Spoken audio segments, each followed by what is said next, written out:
not interested in looking at it again. Whereas I can look, there will be, let's say, a Bill Brandt. It doesn't matter how many times I see it. It doesn't matter how many years I look at it. Or a Man Ray. It just holds that, because it does not divulge all its mysteries. And I have to say, your work has this capacity too. It will not ever divulge all those mysteries, and therefore, maybe it maintains that electrical current. I always, for me, people always say, what is my inspiration?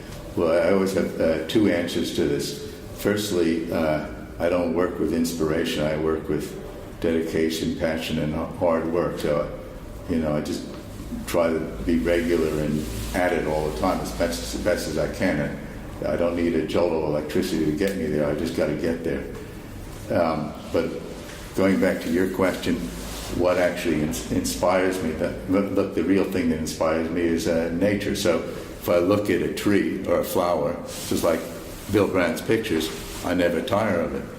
I never get tired of looking at the same tree in my backyard.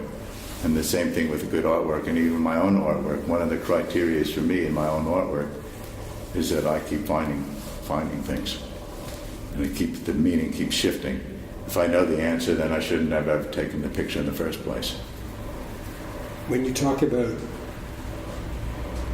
going on, there's interesting. There's a philosophical aspect to everything you say, and also a very pragmatic one.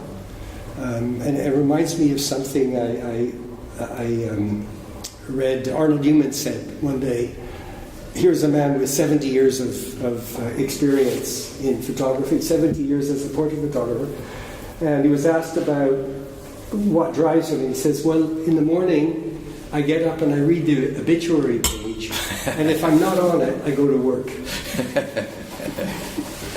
So that's, and Woody Allen's famous line about work being 90% perspiration and 10% inspiration. And you have something which I think, I'd like to talk about that 10%. You have understood not only the work and dedication to make the work, but you've also understood how to get it out into the public domain. And how costly that is in terms of time and energy. You're in South Africa. We've chatted before about how difficult it is, how isolating it is, and you are regularly in Europe. You've just come back from Buenos Aires, where you were showing. But a lot of those trips were to get your work before people. And we also know that a lot of people find your work disturbing.